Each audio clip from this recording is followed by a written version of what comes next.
Welcome, welcome, welcome. It is me, Yakuvrael Runeborne.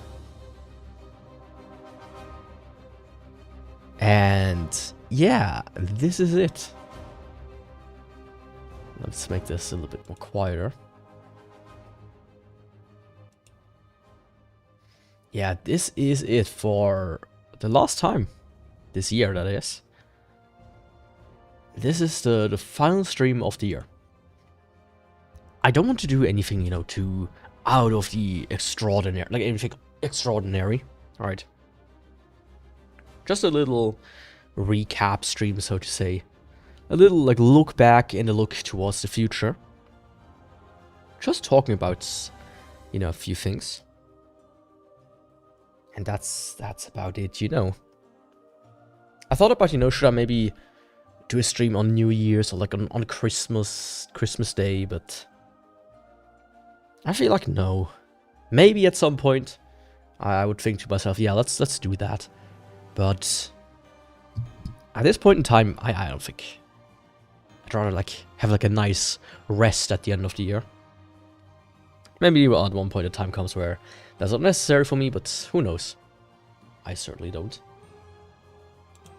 Anyways, that being said, let's get right into it. Let's get right into the news. I made a little presentation, so to speak. Yeah, it's nothing too special. I'm just, let's just jump right in. And let me actually do it like this. So there we go. Table of contents. First, we'll just go through, 2025. It will be quite simple. Games I played, the stream, a bit about streams, about the content, about projects, that didn't really happen, and some statistics. Like nothing too grandiose, like, oh yeah, I performed this well in January, this well in February, but nothing like that. Just some simple stuff that I think is kind of interesting to look at. Then 2026 is going to be, the future, what next year is going to hold.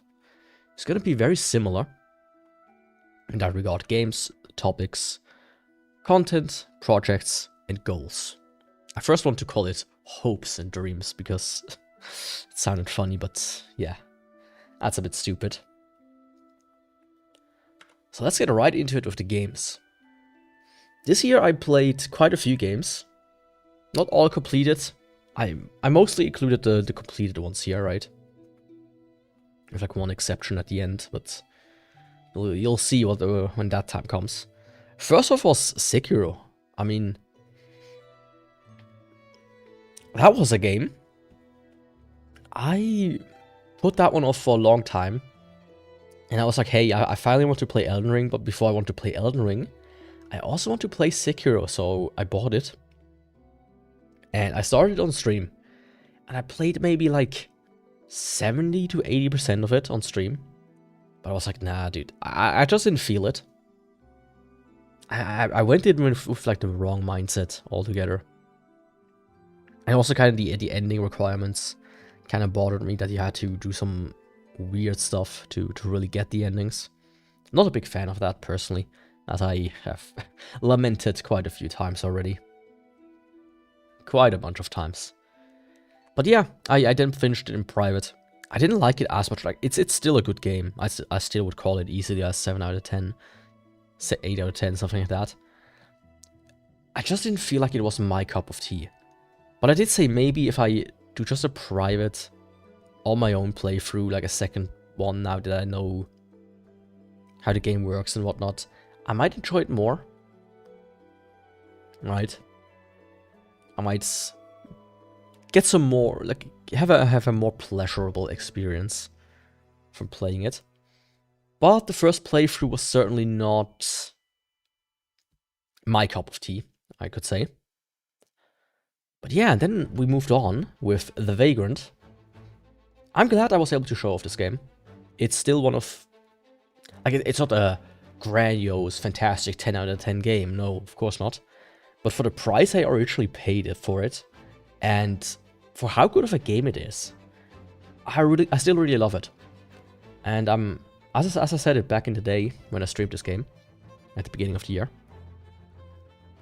can't wait for the next game of the developer. I've looked at it a couple of times since, and yeah, I'm looking forward to it. It looks fun. And the Vagrant, if you haven't, if you have like $2 during a sale, or I think it costs even less during a sale, not even $1, just buy it. It's a good game. It's actually a good game. I also made a little review kind of about it. I will talk about this a little bit more later. Then next was Sorge. Sorge was a really fun one. It was a nice singular stream of a fun little retro FPS inspired shooter. It had some problems, I feel like Sorge. Some of the levels I didn't like because they were a bit too weird. Like I think I got lost 2 or 3 times actually. Like quite strongly lost. Which was a bit annoying, but other than that, Sorge was also a fun game. And if you think about buying it, the creator said, I think he said, he will never put it on sale. So with that in the back of your head, you can just go. If it looks interesting and you want to buy it, there's not going to be a sale, so just buy it. It's good. I can recommend it. If you like Quake, if you like, you know, all of these boomer shooters that have become popular in recent times, Sorge is a great game. Highly recommend it. Then Manifold Garden. That was an experience. Just like Sorge, it was a one-off, like a one-off stream, a singular one. I really enjoyed that. Right? I really enjoy these one-off streams a lot, and I will talk about this later as well. But I think I should do more of them. It's just that finding games that work well for that is always a bit of a, you know, bit of a task, you could say. But yeah, I've seen this game, like, when it came out, and I was like, man, it reminds me of Anti-Chamber. Now, after playing it, it wasn't 100% like Anti-Chamber, but it had, like, similarities to it. Good enough similarities, so both are good games. Highly recommended. Anti-Chamber I like a bit more still. I think some of the puzzles there are much more interesting. But Manifold Garden was still very, very fun. Yeah, it was really fun. And there's also another part I really liked about it, but we'll talk about this later. And then AI Limit. Holy shit, AI Limit. I have mentioned it since then a couple of times, easily. AI Limit was a huge surprise for me. Like, I think Sekiro was a bit of a disappointment. And AI Limit, I just bought it on a whim. I saw it on Steam in the newly released or popular upcoming, one of the two. And then I bought it and played it. And man, did I enjoy it. I think AI Limit, as far as Souls-like goes, has this soul, has the soul of a Souls-like, if that makes sense. It felt to me, it had glimpses of Dark Souls 1. And I said this before, Dark Souls 1, one of the reasons I like it is because it has like this intertwined world. And that I really liked. But it also had some like interesting modern features, like the sync bar, which basically you had the different sync levels. And the higher your sync bar was, the more damage you dealt. But you also used that sync bar for spells and for like parrying and for blocking, which made it like a nice little, if you play well, you can basically go spell, do more damage, block, or like parry, blah blah blah, like go back, like full on. You get rewarded for playing well. But even as a not so good player, you still can make use of the sync bar, well, you know, good enough, since it replenishes up to 40%. And you know the story, it's a Soulsy story, right? If there's one part I don't necessarily need every Souls-like to copy from Dark Souls, it's the way the story is told, right? Once in a while, I just like having a story told to me, to my face, without having it being like through items and through obscure talking points. the random NPCs that will tell you the majority of the story, right? You know, like Final Fantasy X, it's one of my favorite games. I played that one at the start of 2024. And yeah. Overall, I just like it more. Like once in a while it's like nice, especially for streaming, because you can kind of ignore the story more easily when it's not in your face. But as far as stories goes, you know, I don't necessarily need it to be this, oh yeah, let's copy Dark Souls on every front. But still, Area Limit, highly recommended. It was one of my favorite games of 2025. Not just, you know, in terms of it came out in 2025, because I don't play too many new games, but as in just games I played in 2025. And honestly, like in the last 5 years or so. I would almost add to that. Maybe not. Maybe. Who knows? Yeah. Then God of War Chains of Olympus. Once again, this is just a fun game. This game worked so well for a stream, I feel like. It was 2 streams. It's a PSP game, so it's relatively short. It didn't have too much in your, like, just characters talking over and over and over again for like hours and hours and hours. It's just nice little story beats, lots of action. Works well for a stream, and I really like the stream. I know Dapix has been waiting for another God of War stream for a while, which, wait for 2026, there's gonna be something there. And then Modo Knight. I liked the game. It was, you know, like back in the Flash days. It basically was a Flash game.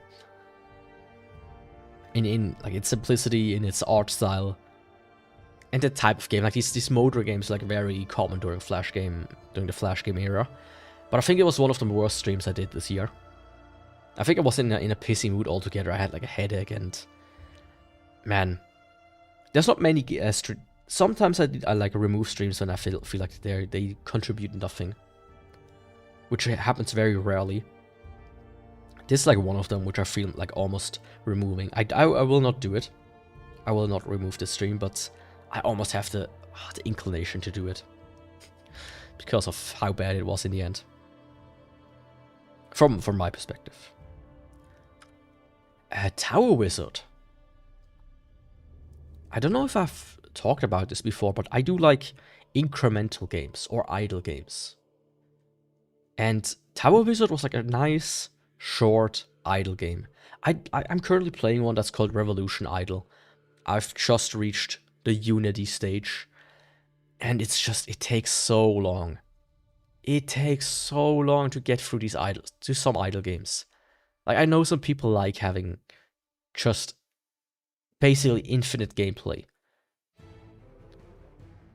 But you have the same, it's like with Cookie Clickers, Clicker Heroes, this game, and a bunch of other like very popular ones. So I'm like, I would prefer them more if they would just have like a nice, solid goal to reach, right? There was one called, I think, Oil Tycoon Idle, which was very nice. You played it for like half a day and you're done. And for that, I really like idle. I like idle games that are like that more so than the ones that just drag on forever and ever and ever. And yeah, Tower Wizard was one of them. However, I don't fully know if that's the truth, but afterwards, I did see another game come out that was almost identical. Right? Almost identical. Same idle game with a tower gimmick, etc. And same like interface.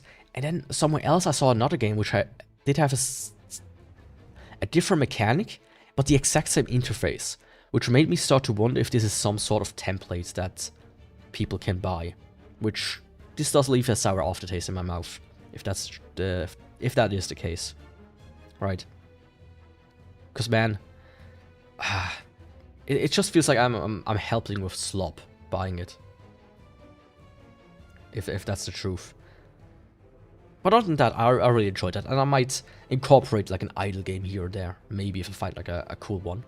There's like one channel I watch sometimes that plays like a lot of idle games. because, but you know, maybe. I'll see. Then Drakengard. Oh, that was... I should have played this in more longer streams. In retrospect, I feel like I should have played longer section of this game at once. I did do a lot of farming in between the streams as well, which it took quite a while, mind you. I sometimes farmed for like 2-3 hours at a time at 4 times speed to get the weapons leveled up. Not necessary. You only need to have all the weapons. Right, so that's something I did offline as well, but I also want to have them all leveled up to max, so I did that as well.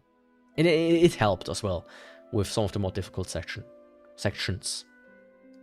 To generally like farm a little bit of levels. But yeah, Drakengard was a fantastic game. I loved playing that game. It was very repetitive. It was very, very repetitive. But the story is a doozy, and honestly, I loved it for that. Drakengard was a fantastic game. I had to say, like, I had the ISO for Drakengard at some point in my life on my PC, and I played it through an emulator. It didn't run well, but I always wanted to play it. And then I heard like about the Nier series. I didn't even know they were connected for the longest time. And I played through the Nier series and I really liked it. And then I like learned more about how they are connected. So oh, I remember like playing this game at some point. I didn't go get far. And here we go. And then I bought it for PS2. And this year I finally played it. And it came full circle. It's always fun to me when stuff like this happens. When things come full circle, right? Like, the Vagrant kind of had this. I played it. I really enjoyed it. I was like, man, I really like this game. I have to show it to somebody. I have to put it out there. And I did. And I made a video. And that came full circle as well. So yeah, Drakengard was one of my favorite stream projects this year, I should say. Stream games. Then Deus Ex Invisible War was an interesting game, simply because I did not like the original Deus Ex. But funny enough, I really didn't mind Invisible War. I enjoyed it more than the original. I know it's like the original for its story and etc. has like a lot of fans. But from a gameplay perspective, the first one is just ass. And you know, Invisible War is hard to play these days. You need to like mod it, which I managed to do at some point. And without it, it doesn't work too well. But with the mods, that just made it, you know, run in a higher resolution than like 600 by 800, with like cut off corners and shit like that. With mods that made it upscale it correctly, it was a fantastic game. Honestly, I don't fully get the like. There were parts I didn't like, of course, but I don't get how. I don't get the hate for it. Let me say it like that. I really don't get the hate for it. That being said, funny enough, the first one got like the remake or the remaster, whatever, the ugly one. And a couple of days ago, I read that this one that they discontinued it. They're like, okay, for now we're not continuing doing this or something like that. So yeah, I think the backlash got to them. And hopefully they will make a better job if they want to redo it. But yeah, Deus Ex 2, surprisingly good. BioShock Infinite. The reason I wanted to play this game was because I played it about a week after launch. Basically, a buddy of mine bought it on Xbox 360, and then he lended it to me, borrowed it to me, and then I played through it. I remember originally playing through it in like 8 hours, and thinking it got kinda stale around the time that you do like the dimension switch, where you saw in the other dimension. And that's why I want to play it again. It's like, was it really that bad? I like the original BioShocks. Was Infinite really that bad? And all of the negative connotations I've heard over the years again. Is it really still this bad? And I played it and it's nice. The sniper was really OP, I feel like. For most of the game. Certain areas, it wasn't as good. But for most of the game, the sniper was actually quite OP. And yeah, it gets kind of stale after a while. And there was also the ending part, which... The ending, like, arena section, which... I just don't know what they were thinking when they made that one. But yeah, overall, I didn't hate the stream. But it's like a very generic game. Then Quake 2, another shooter. Oh, I was not as sure about Quake 2 when I started it. Because I played it once for a test stream, like just for testing it out. And I didn't like the first level as much. Or the part that I played. But once I actually streamed it, I really enjoyed it actually. I really enjoy like BoomerShooters, I've said this before.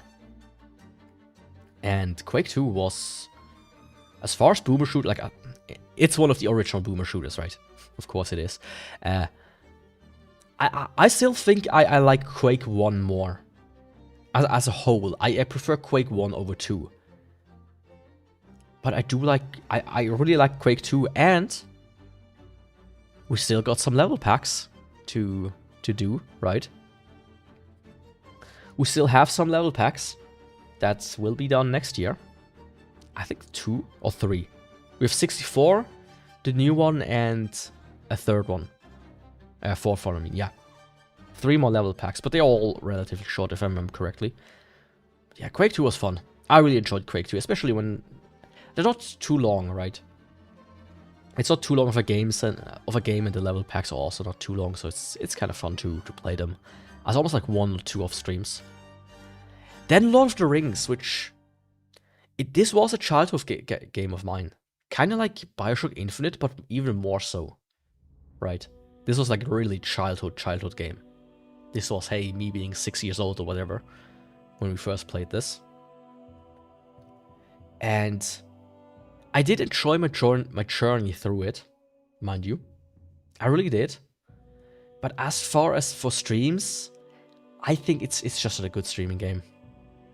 I think as a game for streaming, it just didn't work out correctly. JRPGs are just kind of hard to do in that format. Because I'm kind of worried at all times, like, hey, am I maybe too quiet? Like, is there too much dead air going on? And with JRPGs, that just kind of happens. Which is why I don't like doing JRPGs on stream. But I did want to play this game because it was a childhood game. There was also a bit of backseating going on. I will talk about this later as well, a little bit more.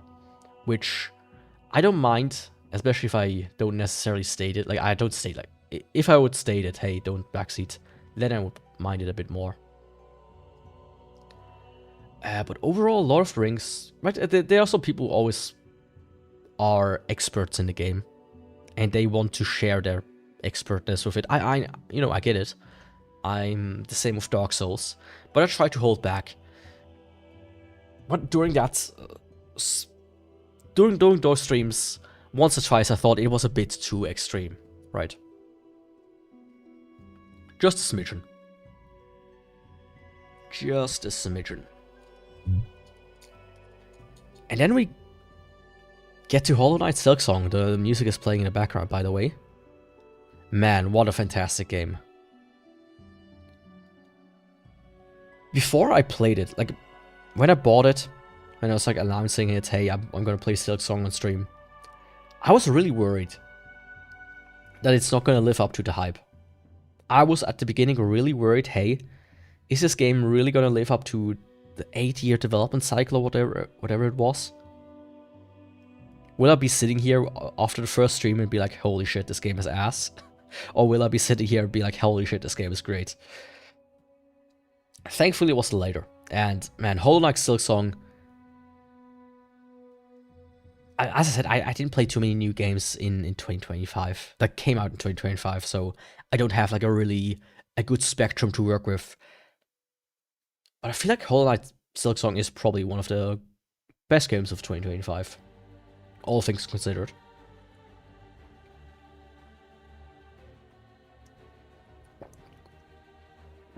Elden Ring. Kinda like Sekiro, but even more so, I would say. a bit of a disappointment, right? Maybe I should say first, the streams themselves, they were fun. I really liked streaming Elden Ring.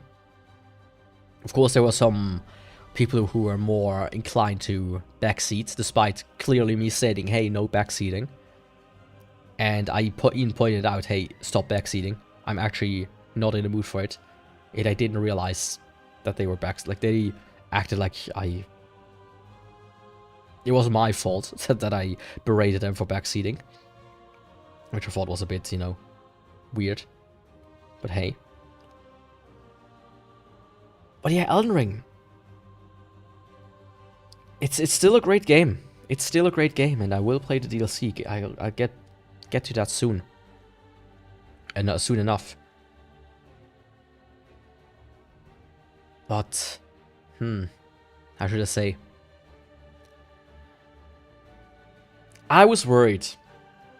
Like, things that I heard about the game were that it's open world and it has a lot of, like, repetition to it with, like, all of the dungeons and whatnot. And I was worried that it's gonna be too much, and it really ended up being too much. Sadly, right? I feel like the open world is to a detriment. And it makes me kind of worried for the future of FromSoft. Or for my future with FromSoft. Which is kind of sad, you know. But I will talk about that later. Then Kingsfield, speaking of FromSoft. Kingsfield. I really enjoyed that stream. I think the Kingsfield stream was one of my favorite I did this year. The streams, I should say. It was like 5 streams, I think. Or 4. It wasn't my favorite game this year, but I think as a stream, it was one of my favorites. It works well for both vertical and horizontal. I said this at least in private before, but maybe even on stream. I feel like 4x3 will make a comeback, because it just works so well on mobile. The 4x3 aspect ratio works so well both on mobile, or like on vertical, and on horizontal. Which I feel like is why it will make a comeback at some point. Like, absolutely. Trust me on this one. I think, and this has proven it to me. The streams I did for Kingsfield have proven that to me. 4x3 has a future. Funny enough. It really does.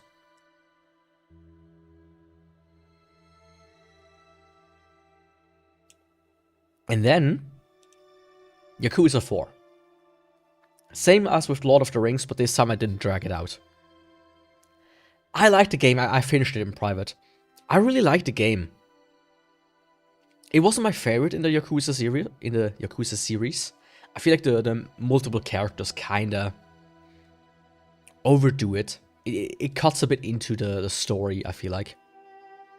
And into the flow. But it was still Yakuza. Yakuza is always really consistent at the very least. Kinda like the Dark Souls series. Even the worst one in the series is usually still like a 7 out of 10 or something. But it has shown to me just this too much text. Too much reading for me is not the most funnest thing about streaming, right? And I'll try to scale, like, choose my games more wisely that I will stream in the future.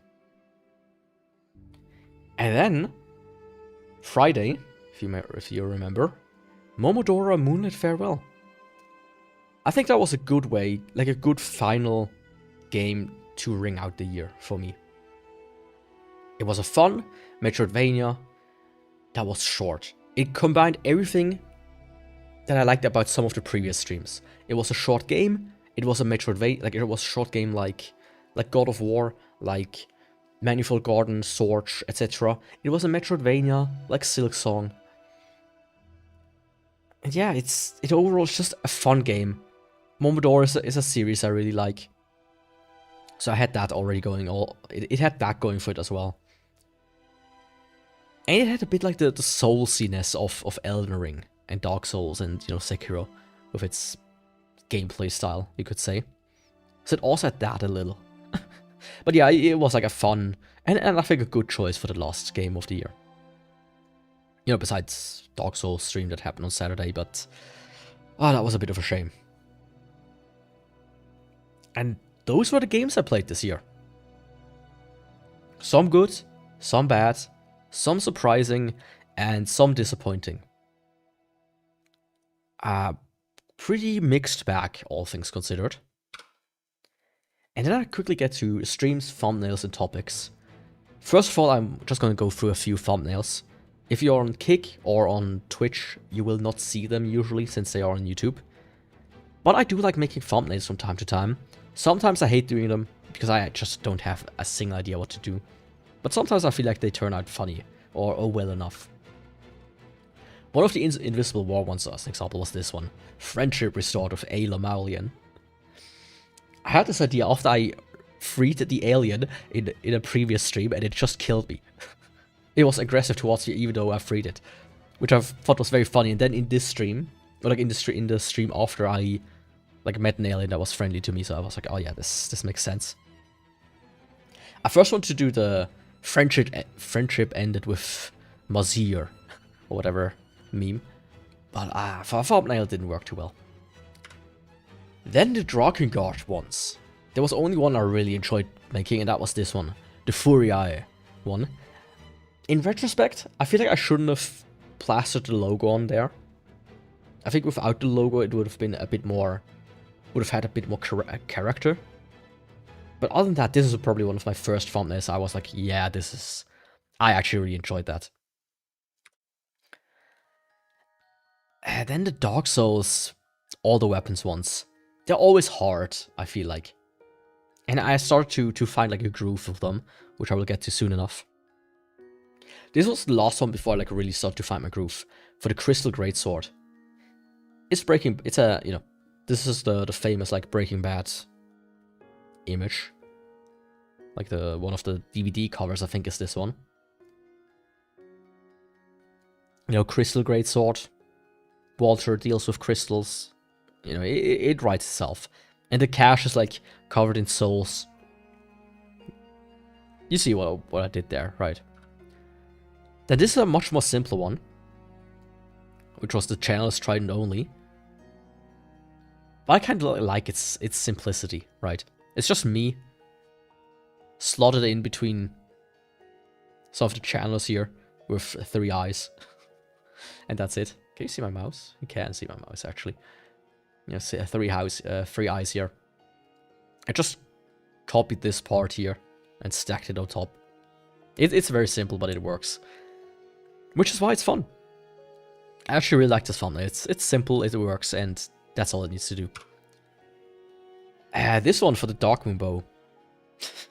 I was like googling images and trying to find anything to do for the thumbnail. And then I was like, okay, maybe I can find like a bait thumbnail, right? A little bit. By finding like an image that's not too risque, but it's still kind of risque, of Gwendolyn. And then I found like this image, which this is only one half of the image. The other half is him getting smashed with what's like written over there. But this kind of like chopped in my mind. It's like, hey,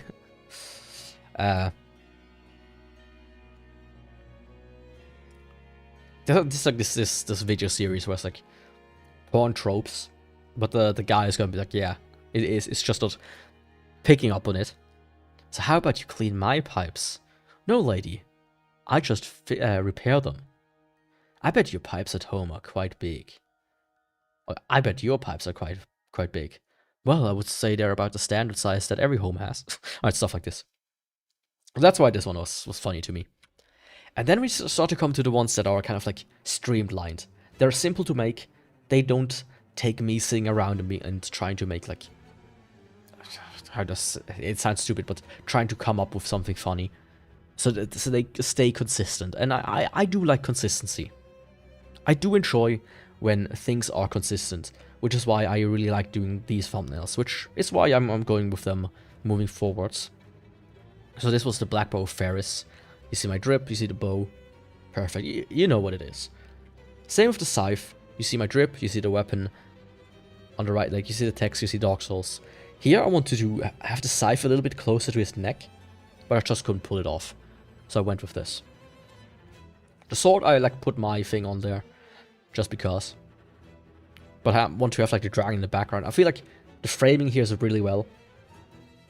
Like, taking the screenshot in the attack animation also worked pretty well as well. Overall, this I like this one really well. This one as well. Lots of wells right now. Like, I'm trying to get to certain areas and take the thumbnails. Some of them are harder to get to than others, especially, you know, since I'm doing it on the same save I actually play them on. So that's why sometimes the doors are open or whatnot, despite them not, even though they shouldn't be. Then this one is Titanite pole. I think this is where I did the overlapping text, and I really like this.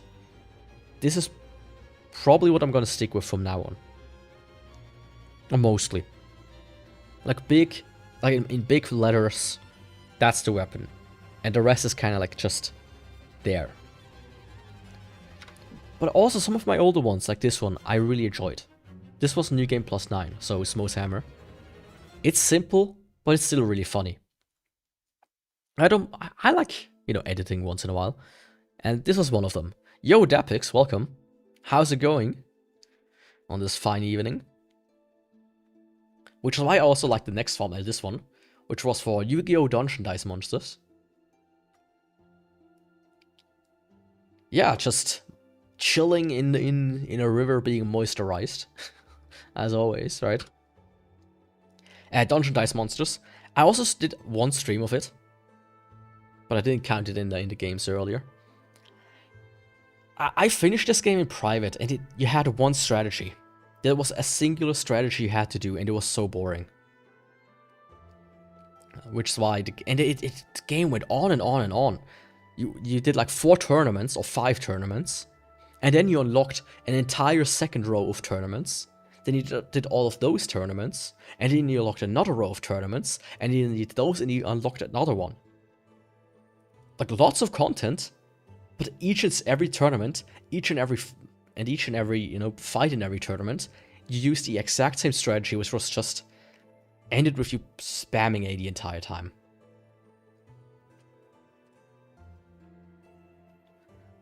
I mean, if it gets to the point where I can make emotes, I will see what I can do. I have like a bunch. I have a bunch of poses that I could put into emotes.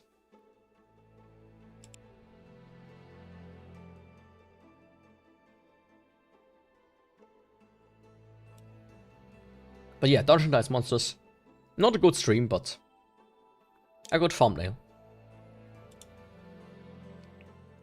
And then we have some Elden Ring thumbnails. I mean, I think you can see what the idea with this one was. I was like in this underground city, and then I saw this pillar. I was like, okay. And also, like, genuinely, up to this point, I didn't think the game was really that hard. I still don't think it's as hard as I would like it to be. Funny enough. But some people say the DLC. Some people say the DLC is gonna be wild. Yeah, another one. This one I really liked, because I like this bug helmet as well. It was just very simple. It's just me cutting out the background and then blurring it and adding like an outline. Works perfect. Great little thumbnail. And also, you know, obscuring the nipples, obviously, because censorship.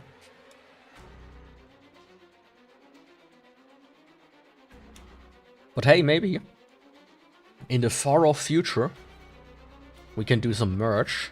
Yaku nipple pasties. Wear them in your porno, and you get 10% off on your next order. Right? That would be a great merch idea.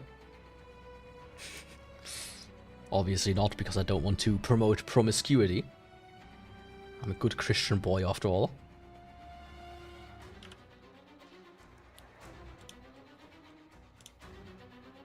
Ah, there we go.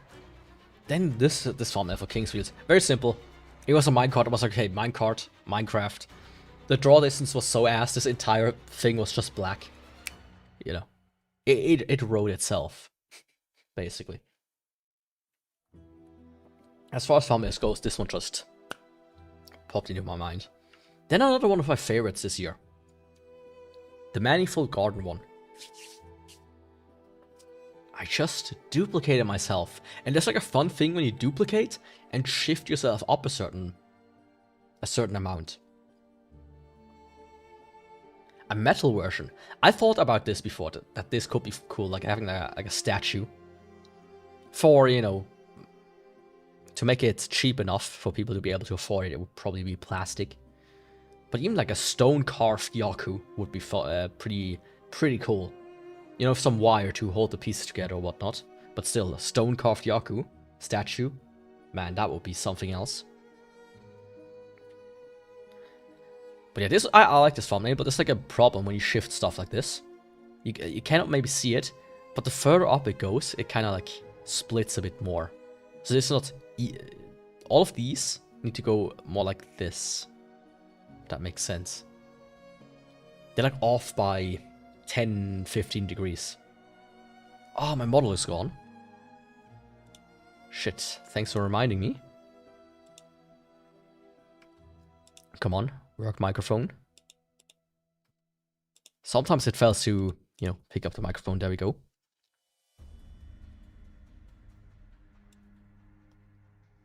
I didn't notice. Thanks. There we go. But yeah, overall, this was a fun thumbnail. Motor Knight, I talked about this earlier. Not a good stream. But I like doing this thumbnail. I cut off the head, drew in the vines, and then drew in my own head. I can't draw, mind you. So this is the best I can do. But I think it turned out well. And also the bottom part I drew as well. The whole thing. So I think as far as my artistic skill goes, this is probably one of the best things I could do.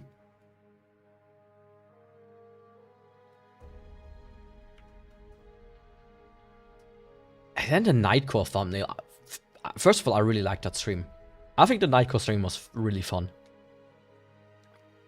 I will talk about this a little bit later, why I don't do them as often, like the topic streams. But this one was really fun.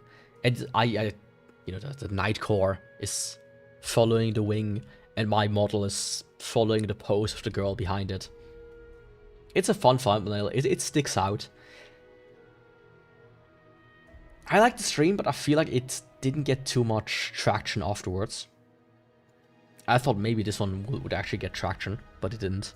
Which is, you know, a common thing that happens. But hey. Then the Quake thumbnails. This one, it's not my favorite thumbnail overall, right? For the Quake ones, I use a very simplistic one. But this is actually where AI was actually really helpful. Because this, I basically put in the box art. I was like, hey, can you just take this box art and extend it to the right and to the left? Bam, there we go. Fantastic. Got a nice... Like, if I would give you that, would you be able to tell, hey, that's not part of this is generated by AI? You probably wouldn't. You might realize that some of the stuff is duplicated. But as far as, you know, as far as it goes, this is a good use for AI. Yeah, it's just me going over the previous year and then over the next year. So I'm about done with the thumbnails soon enough. And then I'm very soon also at 2026. Speaking of, this last thumbnail for today. The God of War one. I like the Kratos paint I put on me. Right? And the Kratos head. I think the blood looks kind of ass. That's, once again, my artistic limit, so to speak. But I think it still turned out well. And especially if you don't look at them in like full screen, but like on as an actual thumbnail, it works well enough. Alright. That's why. It's a bit of a bait title, like goodbye, as in maybe new people think, oh, that's the last stream of this guy, let's check it out. And, you know, maybe follow him, maybe he will reconsider, but also, like, goodbye 2025. It's the actual idea behind it. But yeah. Then some general stuff. Ooh, general stuff. Topic streams are fun, but require time. You know, getting back to the Nightcore stream, I really like doing them, but doing them off the cuffs just doesn't work as well as when you at least prepare some amount of it. But that's like the thing, they do take time, and sometimes you're like, it's like hard to structure them and then also put them into a stream. If I would make just a video about it, it would be simpler, but on the stream, you never know when you just kind of like want to add something to it randomly and then the entire structure is gone. Which is why topic streams are just kind of hard to do. Then top X of Y, they also took way more time than I expected. At first I thought like, oh yeah, for every top X, that's gonna be like a 2-hour stream. No, the top 25 anime, that was about 10 hours of streaming combined or something like that. I'll get to that in a second as well. I finished it up and I'm gonna show it what my top 25 anime are. And then doxes all the weapons at the beginning, well, at the beginning of the year, I was still doing them on Wednesdays. And then I moved them to every other Saturday. And now they're back to just every Saturday. So I went from weekly to bi-weekly to weekly. Or weekly to every fortnight to weekly. But yeah, I'm gonna keep them weekly for now.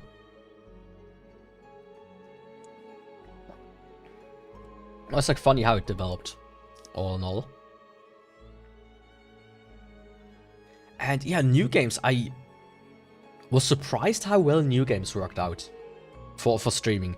Because funny enough, always like the one tip people always give you is like you always see when it comes to streamers, like new streamers, like I am, or like small streamers, I should say, is, oh, don't play new games, you're just gonna get overshadowed and blah blah blah and blah blah blah. But I feel like every stream I did with new games were some of the most active ones I played, with some very rare exceptions. With newer games, I should say. Yeah, so going forward, might do them more often. And last, I enjoy my panels that I have here, my new panels. But the intro I have is, it's a bit blurry. I'm gonna dip out the epics in that case, but thanks for stopping by. Thanks for stopping by, but yeah, the intro is a bit blurry, I might have to fix that. And then, top 25 anime, I finished it up. It goes from bottom right to top left. And those are only 10, Yaku. Don't worry, there are some more that will pop up. Top 20, like, number 25, Nichijou. Then number 24, Saiki Kuso. I thought it was just a little bit more funnier than Nichijou in retrospective. Then 23, Vivi. Fluoride Ice Song. I just really like the through the ages kind of storytelling mechanic, if that makes sense. This anime plays like across like 100 years or so, and I really enjoyed that. I like the story, I like the music. I almost feel like it should have like 50% more episodes, and it would be more goated, but I still really like it and I can highly recommend it. Then Non-Biori is like something you will see 1 or 2 times come up. I just enjoy things that are not high stakes, that are just fun. You can just relax. And man, Non-Biori is just one of these shows. You sit down, it's, you know, 4 kids in a rural time, in a rural village in Japan, living their life. You know, life is stressful enough. Being able to enjoy that once in a while is just fun. Then Ping Pong the animation. I was like thinking about it. I was like, man, I have to rewatch it. But it's one of the more interesting animation styles ever used out there, I should say. And it's just overall a really good story. And probably one of the better sports anime out there, which is why I put it on my top 25. I wasn't entirely sure where to put it. It could go anywhere on the last row, but that's about it. Then Neon Genesis Evangelion. I hated it at first. I said this during the stream. I hated it at first, but over the years I've been coming around to it. I still don't think it's the greatest. I would never put it in my top 5 or top 10. But at number 20, I think it's like a good fit. Then 19 is Fruits Basket. Man, I really enjoyed this entire adaptation. It's like a very generic rom-com, of course. Mostly rom. Bits and bobs of drama, of course, as well included. But overall, I really enjoyed the entire journey through it. I really did. I think the characters are really likable, which is why it helped. Opposed to a lot of other like romance anime, you actually like all the characters quite a bit. Yo, Masbella, yeah, good music. Welcome, how's it going? It's Silk Song. But you could probably tell, right?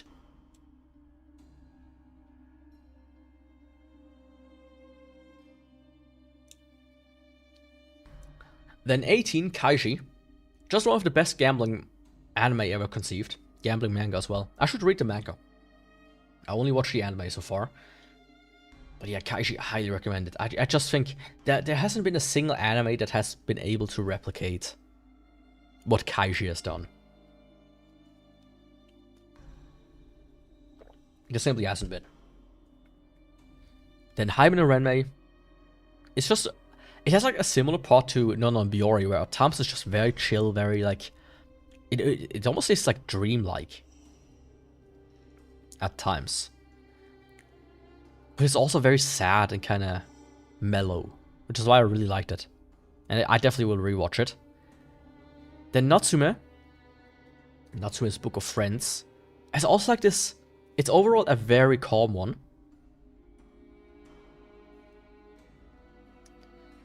It's a... I will do that in a second. You thought I ended? No. Why did you think that? I was like, okay. Guess the Epics has to hop out early. Let's go this. Okay, in that case. Kick probably died a little bit. Yeah, this is... I finished it up finally. This is my top 25 anime. I still have to do the honorable mentions.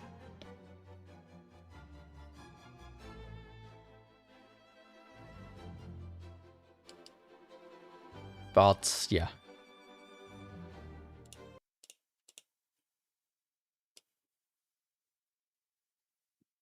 I hope it loads now.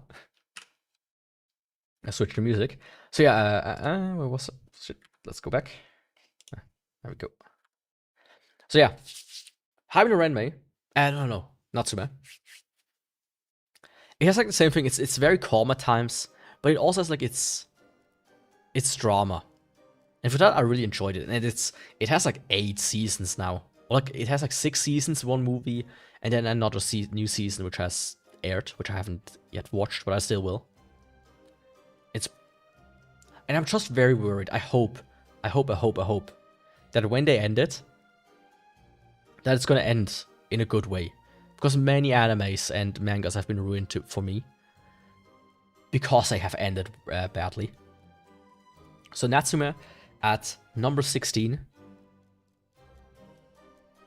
Very great, highly recommended. Then, number 15, Dungeon Meshi. Having read the manga, and knowing that the story how the story ends and that it ends and everything, Dungeon Meshi is fantastic. It deserves all the hype it gets. I think Dungeon Meshi is probably one of the best anime that has come out in recent times. One of the best, at least. Is it good? It's fantastic. It's the best gambling anime / manga out there. Nothing is even close to it. So for that,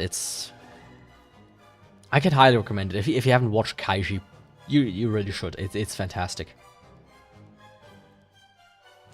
But yeah, then JoJo's Bizarre Adventure Part 4. It's still my favorite part, and the only one in my top 25. It's just different. The other ones feel like a very, just one continuous path, while part 4 is more like a, almost like episodic in nature, more so than the other ones. That it just happens all in the same village, or like in the same town, which makes it extremely interesting as like a watch. Oh, you will watch it. You have to watch these anime on the list. They are good. Trust me. But yeah, part 4, fantastic. Golden Kamuy, same as Dungeon Meshi. Having finished the manga, knowing that it ends, and that it ends in a good way, it's so good. It's so good. It's probably one of the best journeys out there. It has great characters. The music is great, like the opening endings. And the animation is also fantastic. Golden Kamuy is... It came out of the blue for me. And man... Such a good anime. And manga. I can only see myself watching Dungeon Meshi. In that case, you should. It's fantastic. Yeah, they are good sports anime. As I said here, Ping Pong the animation. Mwah. One of the best sports anime out there. But most are not for me, personally. Then Shoujo Shumatsu Ryoko, or Girls Last Tour. It's also my top 20 of manga. But the anime is just kind of, it's so melancholic. It's also a sad one in the end. It's about 2 girls in this dying world, and they meet like 2 or 3 people from time to time. They also meet some weird creatures at one point, and it kind of ends with the world ending. It's actually kind of, it's kind of out there. But overall, all things considered, very good anime. Highly recommended. Clannad After Story, it was quite high up. It was actually on number 1 for the longest time. But I was like, out of all the animes, do I see myself watching Clannad After Story again?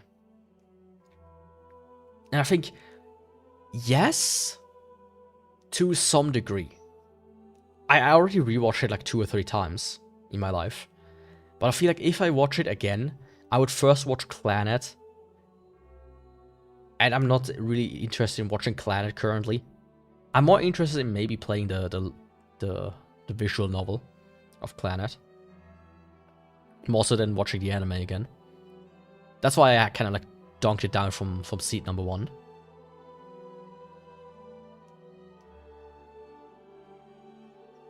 Not on Crunchyroll. You mean Dungeon Meshi? I don't know about that. Because I usually don't use Crunchyroll. Like, I sometimes have like a subscription to some of the services just for like, quote unquote, the moral support. But I usually go through some other means to obtain my anime. Because it's way more convenient. I think the Dungeon Meshi is on Netflix, if I'm not mistaken, though. I think they own, like, they bought like the rights to it.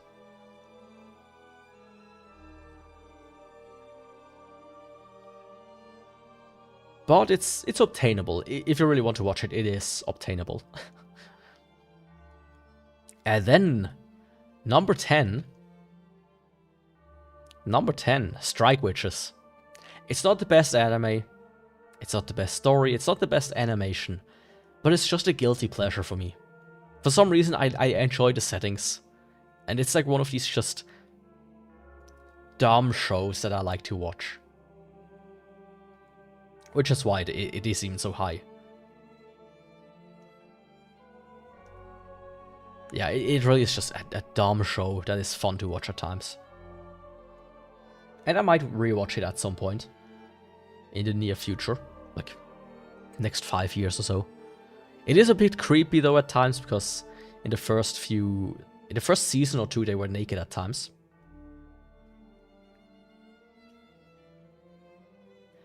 Ahiro no Sora, wasn't this with the one guy that was very small? I didn't like this one because it kind of never ended, right? Like, they always lost during in the anime, and the manga itself is like on hiatus, or it was cancelled or something like that, which is kind of like ugh. And Hashime no Ippo, I have to still watch this one. And then Angel Beats. I said this before, not the best one, but every time I rewatch it, I still really like it.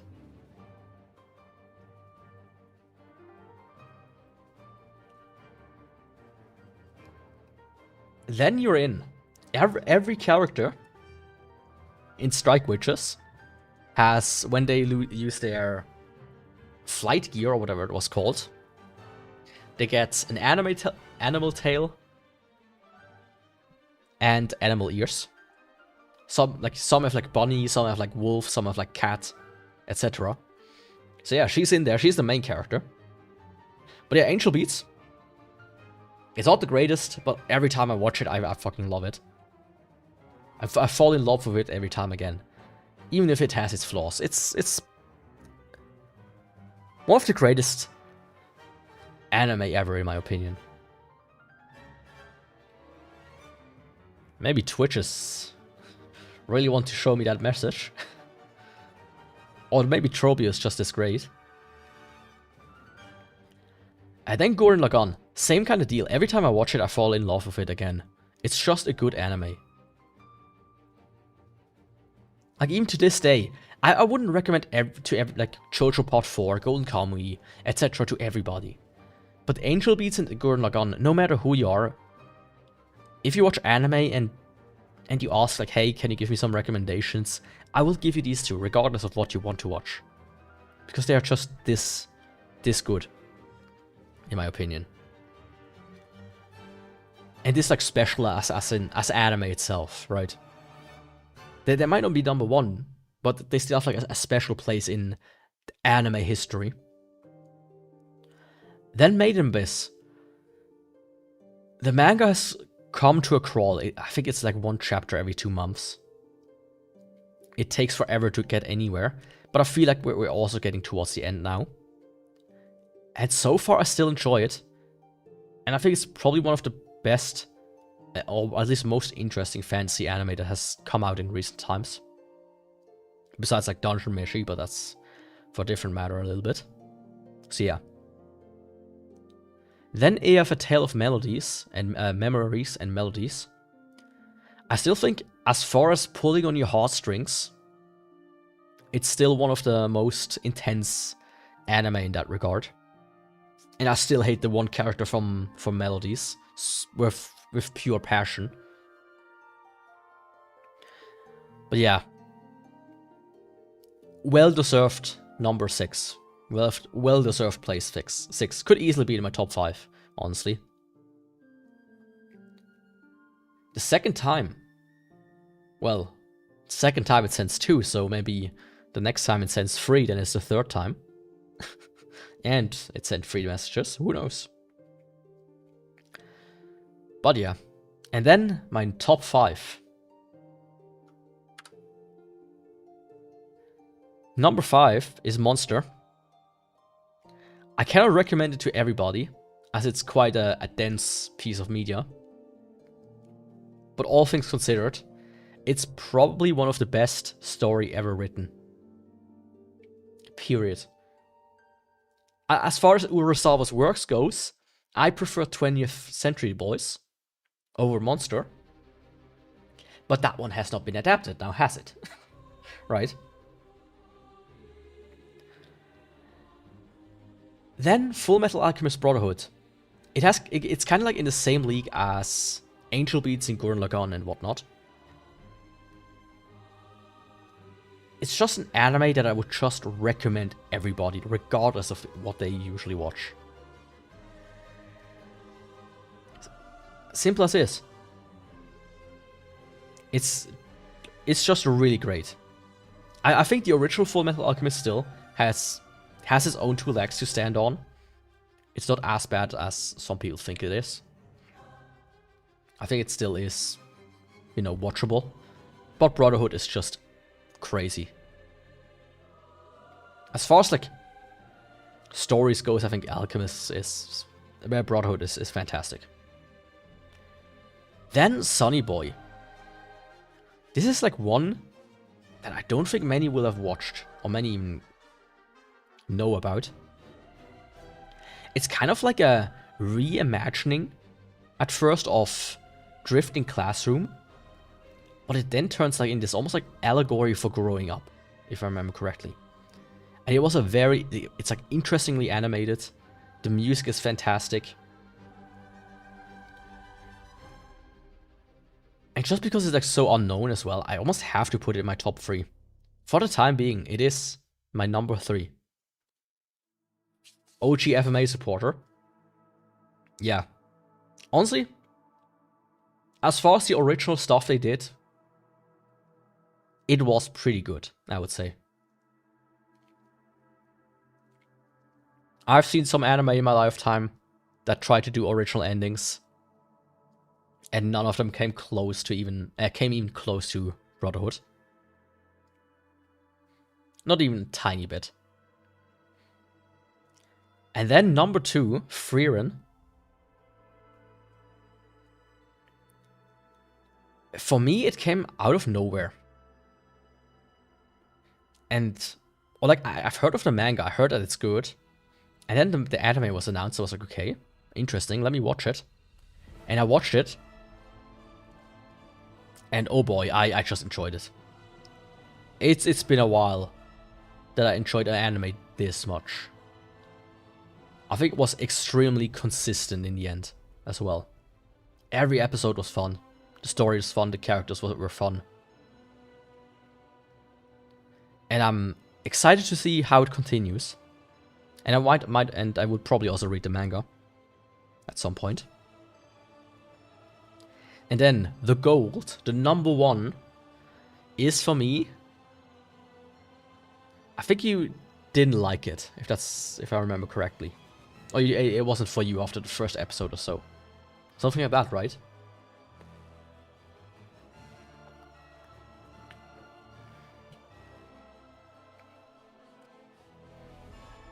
And then number 1, Aria. I was like really thinking about it. Should I really do it? But I think I should. Aria is one of these animes that is just...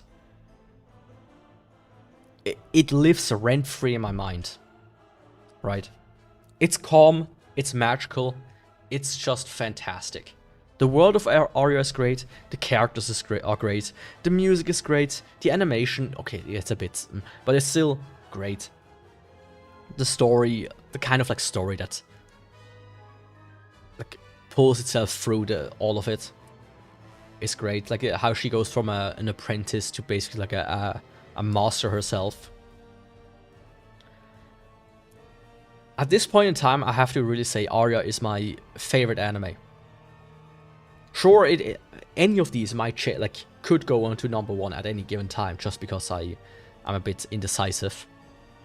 But for now, it's Aria. For now, Aria is my number 1 anime.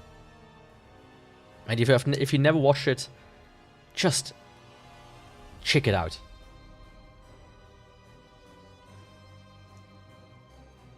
Yeah, I could see that with Frieren. Because I think a lot of people didn't realize it's gonna be almost like this, melancholic journey through like through Frieren's past,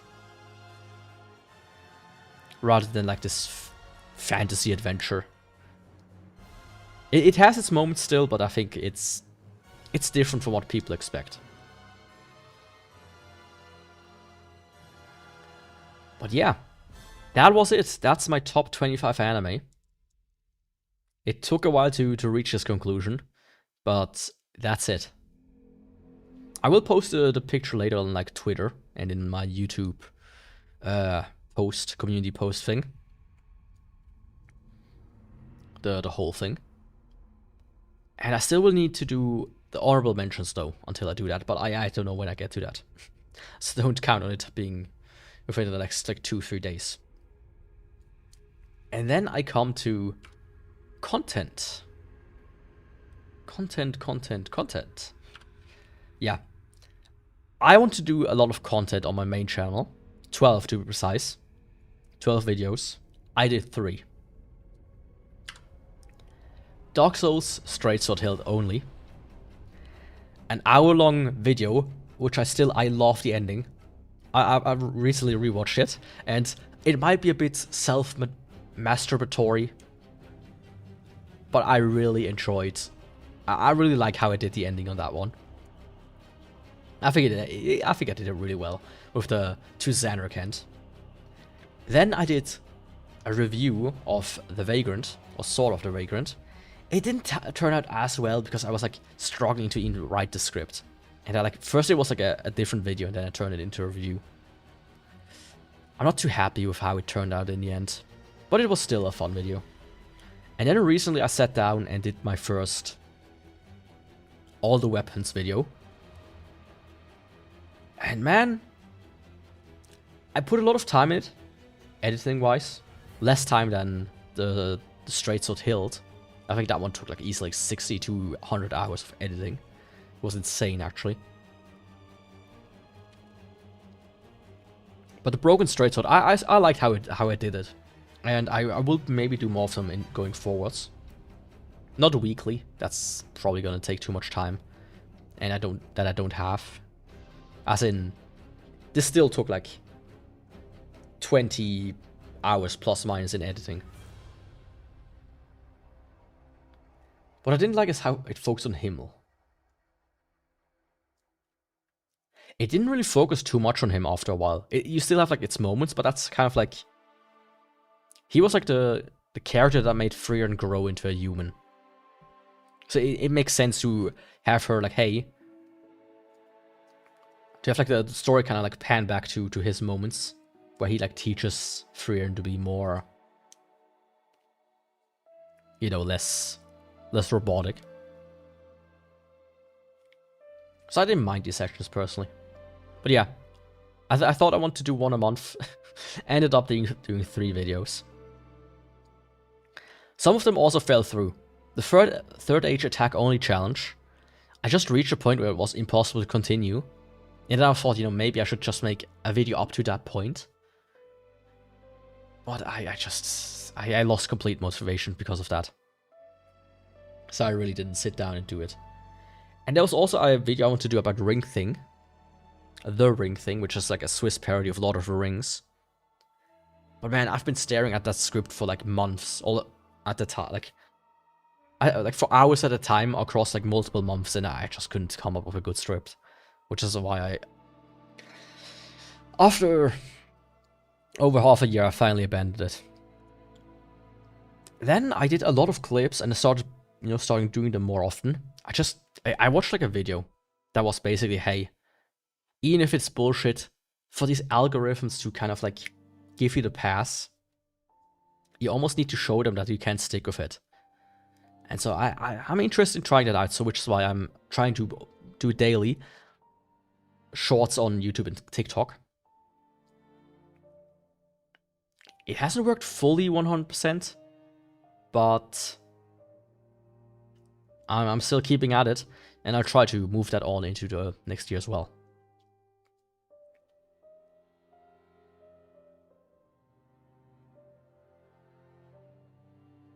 Yeah, I could see that. I mean, basically, they relive their journey to get to the demon realm, so they will, you know, there will be a lot of moments with Himmel. And if you don't like that, then moving forward, you probably will not like it either.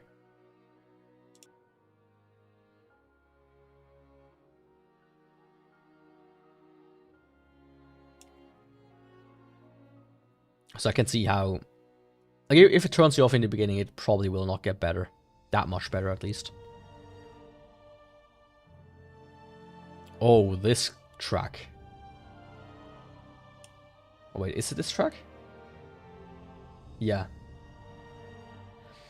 There was like this one character. Oh, no problem. This character that this track is from, in Silksong, I learned this was like designed by a 16-year-old or something like that passed away, and they included it in Silksong, which I thought was pretty cool. I like when game devs do that. Sure, you can't do that for every single person that comes along. It's like, hey, I'm dying and I love your game. Please include my OC. Right. But from time to time, doing it at least once or twice is nice. Yeah. That being said, can I? Oops. Was that it? Yeah. Projects. In 2025, I had quite a few projects that I wanted to do, but it just fell through because of various reasons. Mostly a lack of motivation. Time motivation, right? Like tracking, I want to improve my tracking. I have like a prototype here. I just haven't gotten to really improving it. It's been sitting in my cupboard for a while now. The model, that's still something I want to kind of get to, is just improve it overall a little bit. Make it a little bit more flexible. And added to that, just the software. The software is kind of like something else that needs a lot of improving. But I feel like it's either me streaming or me working on my software and model and tracking. So it's like, especially the model is kind of like, hey, I need to learn Blender. And that just takes 10 years. So I don't even know if I can pull this off. But yeah, that's like something that's been in the back of my mind during this year. I just never got to it. Which, next year probably also not either. Then statistics. Just some simple statistics. Nothing too fancy, right? I played 18 games, or finished 18 games. Plus minus, right? And I did 25 Dark Souls runs. Across 147 streams. Totaling 421 hours, 22 minutes, and 37 seconds. Which is kinda insane if you ask me.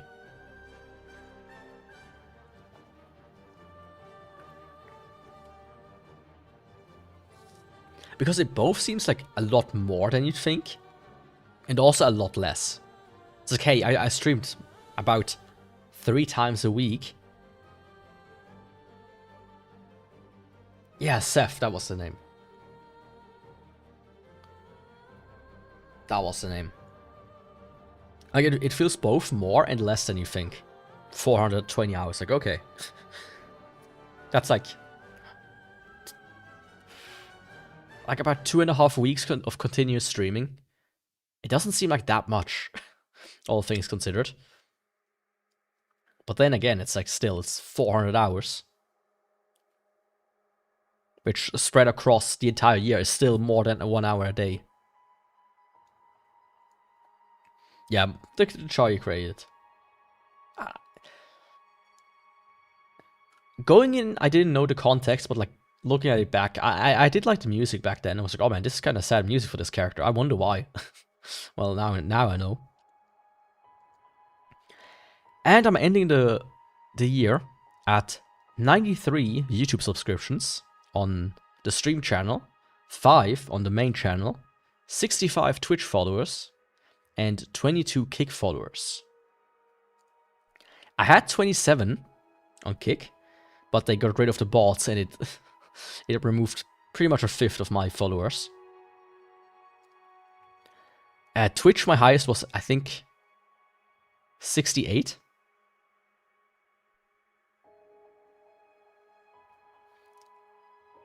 And for some reason, Freak just got gone again. 32 hours of you, and that's how you were in my top 1% this year. Top 1 this year. I mean, 32 hours, that's insane. I don't even think I watched that many streams myself. I mean, I have the Twitch, what's it called? The recap. And it says like 100 hours, but I feel like I watched like 1 stream and fell asleep once. And that's like 10 hours alone. Or something like that. But yeah, thanks for being so loyal. It's highly appreciated. And speaking of watching 32 hours this year, maybe you will watch even more, because now we get to 2026 with the games, first of all.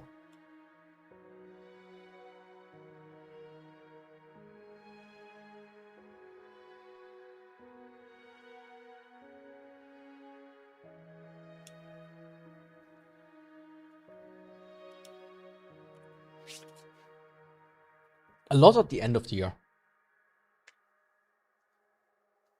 I mean, nobody's forced to watch streams even. I've watched.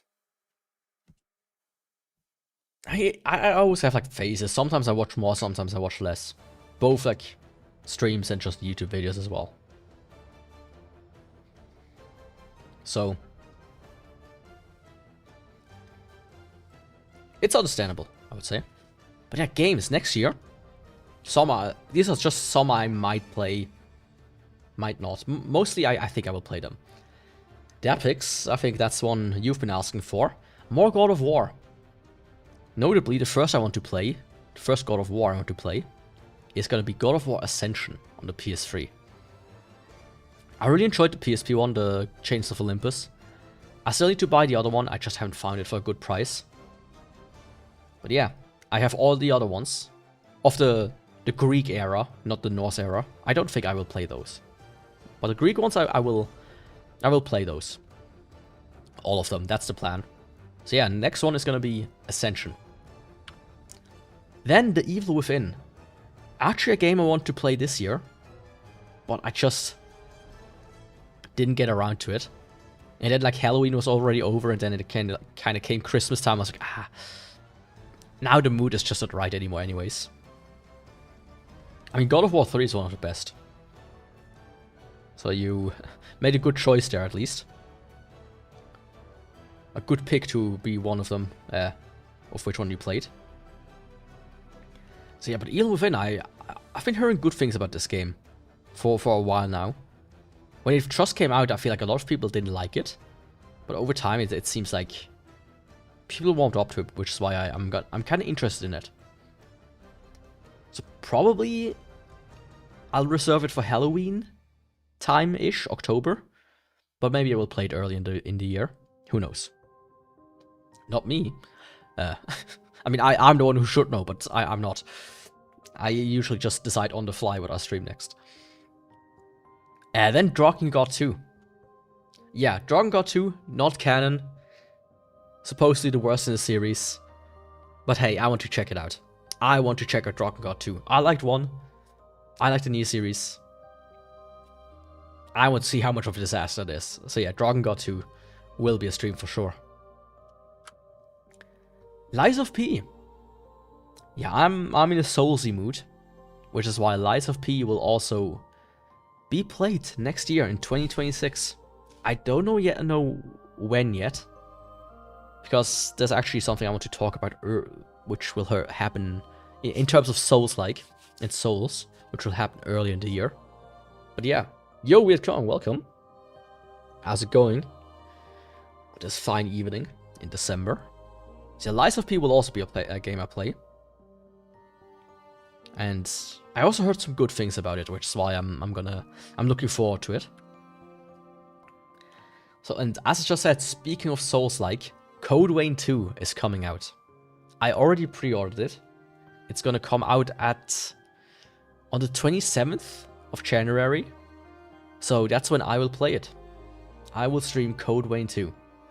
Probably daily, even. Or potentially daily. I'll have to see. But yeah, I'm looking forward to it. I like the first Code Vein. It's not the best Souls-like. But if you like... It almost has a bit more... It still has like a lot of soul from God Eater. More so than... From the Souls series. But yeah, Code Vein. It's probably gonna be one of the first games I play in the new year.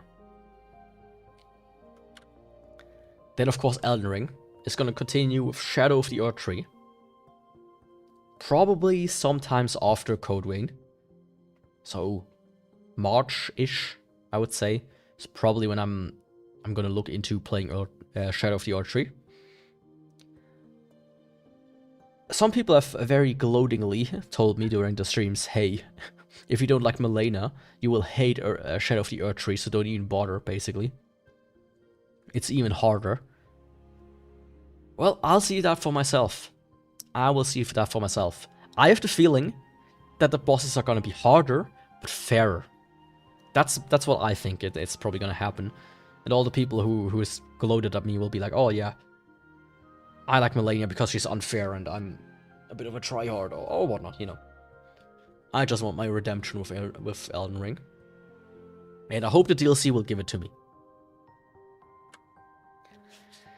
Staying on From Software. Duskbloods. I don't know if I will play this one. I still need to have a Switch 2, which I don't have. There's some talk that it's gonna get more expensive. Right? Since the RAM prices are shooting up, so maybe I won't even buy one in time. And there's also talks that this is gonna be like a Night Rain, or maybe like Elden Ring, which I'm not too sure. I would want it basically to be the spiritual successor to Bloodborne, but I have a fear that it's gonna be more like a different form of Night Rain, or maybe similar to Elden Ring. So don't know too much. And then, you know, continuing From Software, Kingsfield 3. I enjoyed Kingsfield 2. I will certainly also stream Kingsfield 3. I think that's a series I want to wrap up, right? There's only this one, 3, and then there's 4 on the PS2. And then all the weirder ones come after this, like Shadow Tower Abyss and stuff like that. But I'll get to those when the time comes. But the last game from FromSoft, whose time will come,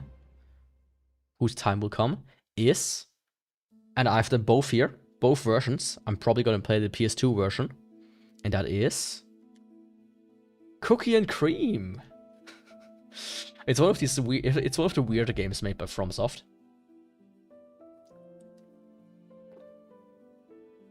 Like most of the games are like dark fantasy or mecha, and then you have like this, The Adventures of Cookie and Cream, or how it's called in Europe and Japan, Kuri Kuri Mix. So yeah, looking forward to that one. As I said, I do have both. I have the PS2 and the DS game, funny enough. So I'm gonna be interested in what this is gonna be like. But yeah, this was... Oh, and of course, almost forgot it. More Dark Souls. Of course.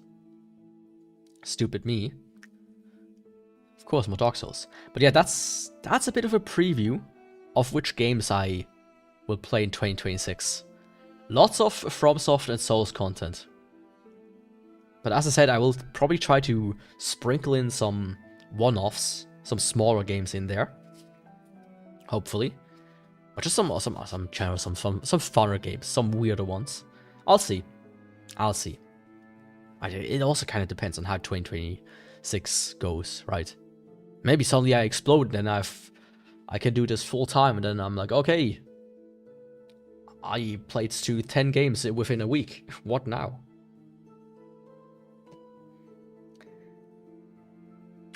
Now, speaking of Dark Souls, all the weapons, as I said, weekly, it will continue on weekly, but in case of, you know, Code Vein, I will prefer the new releases over Dark Souls. I will just, you know, trying to get through them more quickly. So Dark Souls will make room in these during these days. And if I finish it, that's like far off still. If I do weekly runs, that's 52 runs. I have like 100 runs left, so that's still 2 years out. But if motivation prevails, then the next one will be Bloodborne All the Weapons. I have decided. I'm not sure if I will do firearms. This is very speculative. I'm not sure if I will do firearms, but I will certainly do all the normal weapons. So that's the thing. And there's a second if to that, which I just said. If this could be a job, like if, as I said, if suddenly I explode all over the screen, but also in popularity, who knows? And suddenly, hey, I make enough to do this for a living, I would just like say on the spot, let's do it. Let's do Bloodborne, all the weapons as well. But yeah, that's a big if. It probably won't happen, but you never know. Then topics. I'll get to that in a second.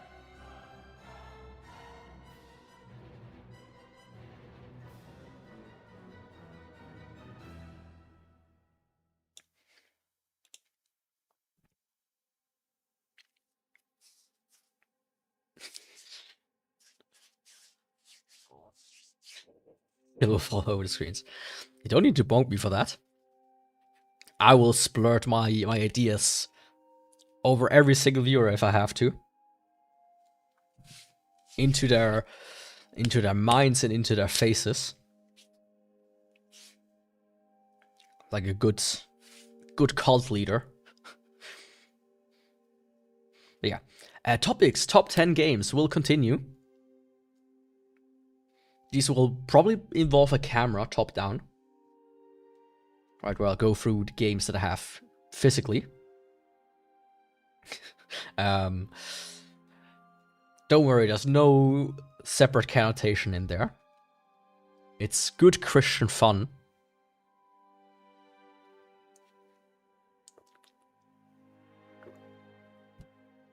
But yeah. Next ones I'm gonna do probably is gonna be the top 10 PlayStation, PlayStation 2, PlayStation 3, and PSP games. And PS Vita, but I don't have too many PS Vita games. So probably one stream each. Except for the PSP and Vita ones, those I will probably bundle. And PS4, of course. And then I see, which one I'll do next. But yeah, top 10 games will continue. And then I will do a final one, once I went through all the games, where I will do my top 10, like my top 25 games all together. But I will maybe filter out some of the garbage for like Steam, where I have like 300 games, to not make like another 3-part stream of going through it. And also, top 10 albums. That's somebody suggested. Like, how about music next? I don't have that many albums here in person, but I have a few also digitally, so I might do that. I'm not sure yet though if I will do that, but that could also be an interesting one. Then I thought about maybe doing cooking streams. Or maybe just doing a cooking segment where I will pre-record a video and then show it on stream. Because I think that's going to be interesting. And this will potentially tie in with one after this one. We'll talk about in a second. Then my first gaming PC in 2026. That's something I want to do this year. But I bought the GPU. And the seller sent me the wrong fucking GPU.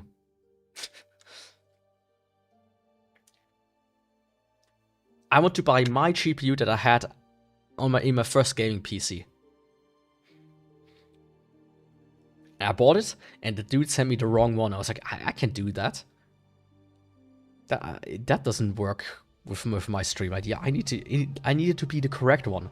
And I've been looking for one for a decent price for a while now. I think I found one, but it's still. I'll need to. I'll see. But I think I'm gonna be able to do it in 2026. It's gonna be like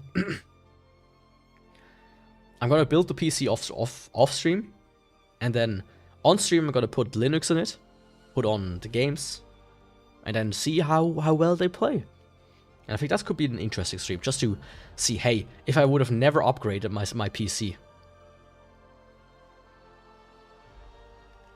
Bro, I want to stay. I may or may not order a new PC for myself. I want to say, don't worry. Just get the newest one you can. Go into the store right now and say, hey, bucko, that one. And then that decision is over. Then the may or may not turns into I have bought a new PC. But yeah, I think that could be a cool stream. A cool, at least, reliving of what I used to have. I think it could be fun, right? Hey, this is my first PC. What if I never update it? Right? Anyways, and the cooking ties into this secret one. There's a secret potential topic stream, which highly depends on the outcome of something else, which I cannot yet guarantee.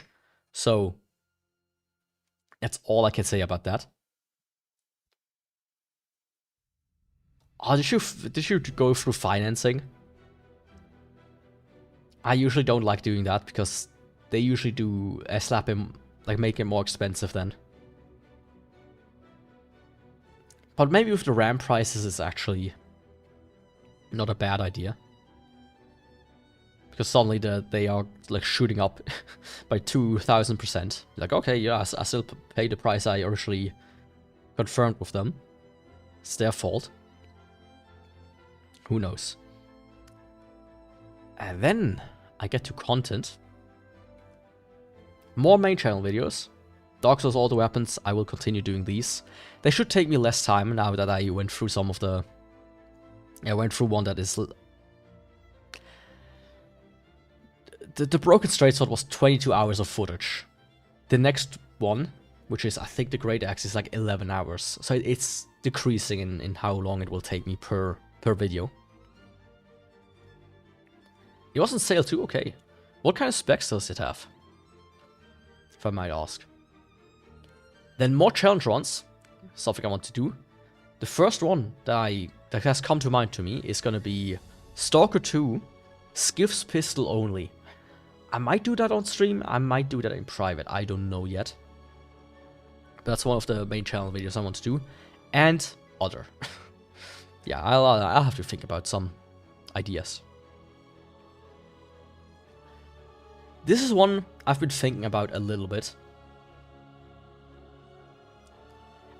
I started my journey, right, going back to an earlier thing about things going full circle. One of the first things I really watched on YouTube consistently was Let's Plays. I still have a big soft spot for it, even though I don't really watch them anymore. But I've been toying with the idea of, there are games I don't like to stream, but if I can edit out a lot of the boring sections, I actually wouldn't mind making them into content. So I've been toying with the idea, hey, let me do Let's Plays of these specific games. Let's come full circle. The first ever content I did on the internet, like actual content, were Let's Plays. My first content I watched were Let's Plays. So hey, let's go full circle.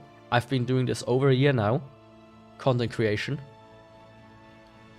Let's go full circle and get back into doing some Let's Plays.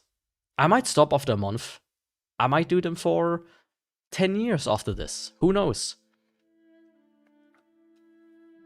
But I kind of, got the urge to do it again. Like one final time. One final time. I think. It sounds stupid, but it's kind of like a personal thing. More so than anything else. And of course, it shouldn't take too much time of my day. I play video games offline anyways, from time to time. So, you record for 2 hours, you got 8 videos. Plus, minus. So it's not exactly... like, I don't have that much time. I still have time, though. And this can be combined with me playing video games, which I do anyways, right? So, yeah. And then stream more often, or at least aim for, longer streams. I've been doing a handful of ones that are just like 2 hours or so with some of the games. I'll try to do regular game streams to do at the very least like 3 to 4 hours per stream. Because at times I just feel like, I'm just barely in front of the ending. I could have done this in 2 streams instead of 3 or instead of 4 if I just would have streamed a little bit longer. And that's something I might want to do. I'm not entirely sure yet if I can do it and if I can pull it off.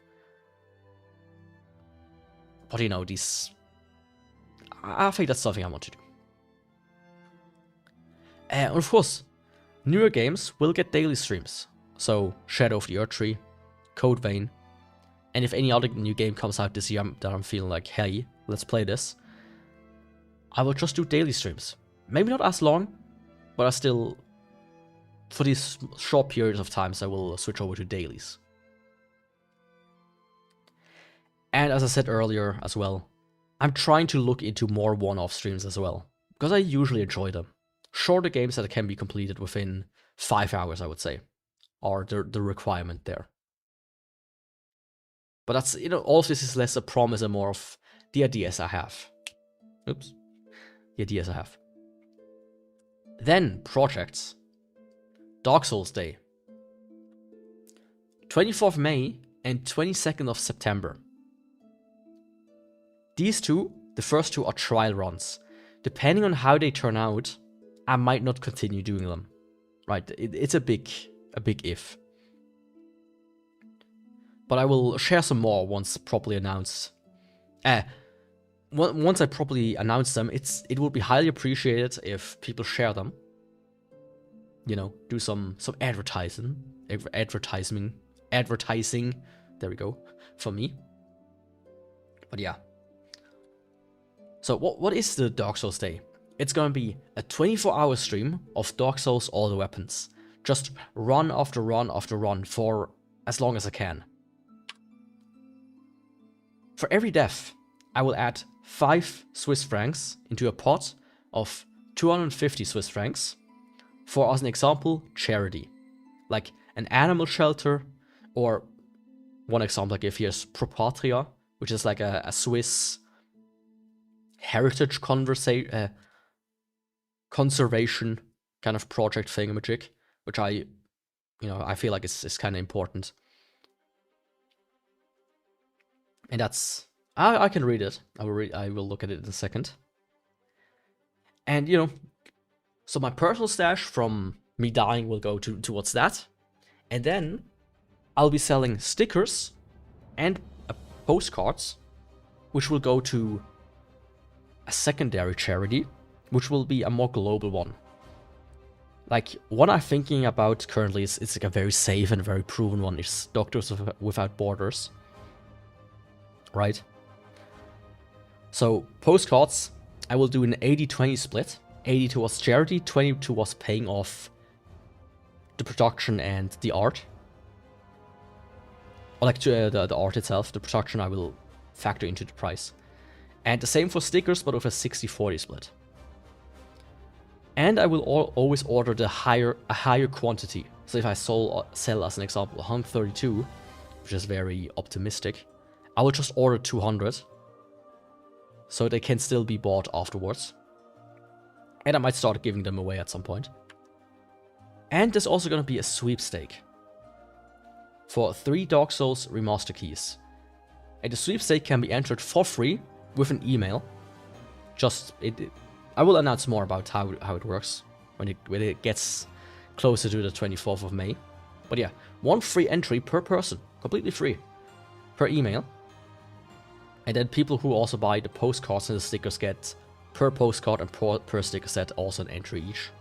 So you can get as many entries as you want, but at one point you will just be paying hundreds of bucks. Yeah, you get what I mean. So yeah, that's one of the big projects that I have next year. And the next one, that's the second one, is a bit, should I say, optimistic. I don't even know if I need the motivation to do it. But it's something I want to try out because it interested me, right? But before that, I will actually quickly check your specs. 1 terabyte NVMe, that's good. 5060 Ti, that's pretty good. DDR5, how much DDR5? 32 gigabytes? 4 Max, Intel Core Ultra 5225F. No idea about the Intel chips anymore. But yeah, seems decent enough. I'm sure somebody will be like, 5060? That's peasant behavior. But this is, especially for if you don't do any of these games that are unoptimized anyways. This is a perfectly spec'd PC that should get you through a bunch of years, I would say. That's a decent enough one. I would be perfectly happy with that. I would be perfectly happy with that. And then, as I said, the next project, it's called Project STC Donate. Now, what's STC? don't confuse it with STD. Right, that's one letter off. With a bit of tweaking, I'm sure it can run it. Just set the resolution to like 200 by 160. I'm sure that'll work.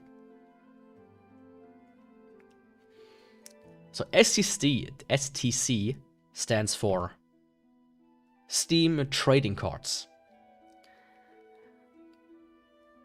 I've seen... I personally, I always sell my Steam trading cards that I get. So, it's not much. But I thought, you know, why is there not yet a service out there for people to do that? To go to the streamer, hey, and donate trading cards. It will have 3 components: a website, a trading bot, and of course the alerts that will show on stream. The thing is, it takes a lot of time. And there are some concerns which make it potentially not viable, which is why I might not even get too far into it. And updates, if ever, will be slow. But it's a project that's been on my mind for a while now. And I've already done some preliminary research, you could say. I'm not, however, sure about the Steam Authenticator. That's like my big worry. If that doesn't work, like if there's no way to circumvent that, I don't know how other Steam bots do it. So I have to look into that. But if that could be like a problem, that could be a big hurdle, which makes it potentially not even possible to pull this off. But yeah, first phase, if okay, now why announce it now? Just because it's been on my mind. I want to just say it out loud once to make it feel more real. Potentially make it actually more like, hey, I'm gonna work on it, hopefully. Yeah, but like first phase is gonna be just me. Then second phase is gonna be alpha, which is open it up to everybody to a handful of people who want it. And then next phase, of course, is not beta, because I'm not a beta, I'm a sigma. So the next phase will be sigma phase, where it's like sign up and I will decide who can and who can't. And the last phase will make it public, but how do you fund this, right? It still costs money, so people would still need to fund it to some degree. But it could be a cool project. It could be a cool project. And then I get to goals. I forgot to add animation here, but hey, I'll talk about it real quick.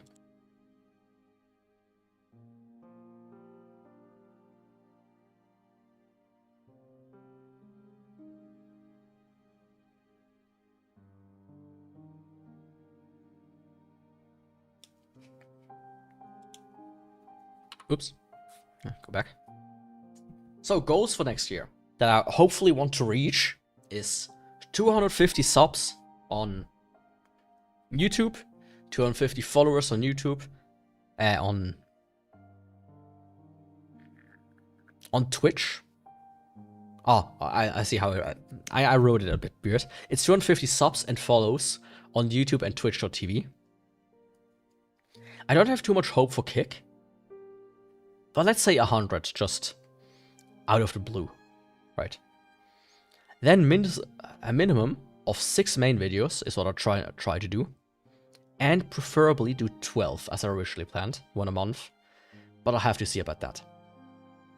Then also a successful Dark Souls day, at least one of the 2, and of course, you know, have a good time. Just overall having a good time.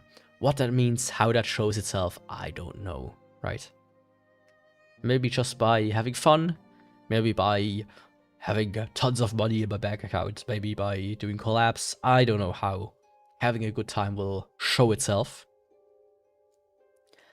But I will talk about that at the end of next year. And with that, there's only one thing really left now, is there? I wish everybody an early, but hopefully great, Happy New Year! And I will see you, hear you, read you, smell you, who knows, by the time they might have invented smell-o-vision, in 2026. And that is the end of my presentation. I hope you liked it. Any questions? No, of course not. I don't have a question slide. I hated that in school when we did presentations. Everybody always had like a...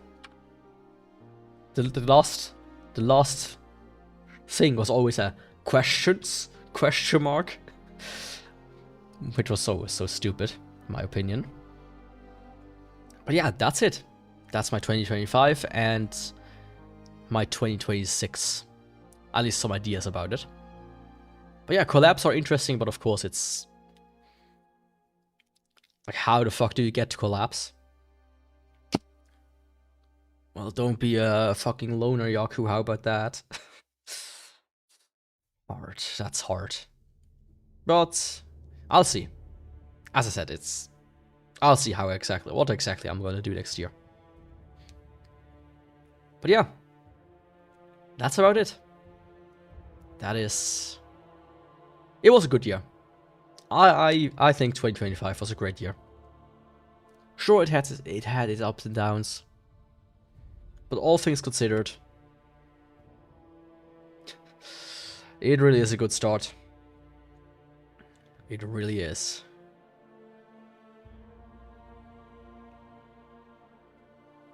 For a second I thought, like, was that Oblivion, but it's still on the Silksong soundtrack.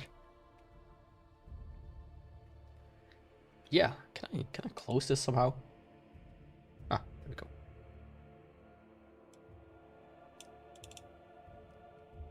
There we go. Yeah, once again, that I will say my final goodbye for the year. Huh? Maybe somebody joined in and was like, oh, goodbye, is this his last stream? And then I realized it's not my last stream, I'm just talking about goodbye 2025. And they fucked off again. But yeah, that I will say, once again, Happy New Year 2026. I hope it's gonna be great for you. I hope Christmas is also gonna be great for you. Having a nice family dinner, getting some nice presents. An error occurred, please try again. The YouTube also tells me to shut up and just fuck off for this year. Anyways, it's so fitting. Right at the end, it goes with an error. Thanks for watching. I will see you in the new year. Goodbye, and till then, ciao. It's gonna be Dark Souls, by the way, if you forgot. Dark Souls, all the weapons, Ascended Pyramid.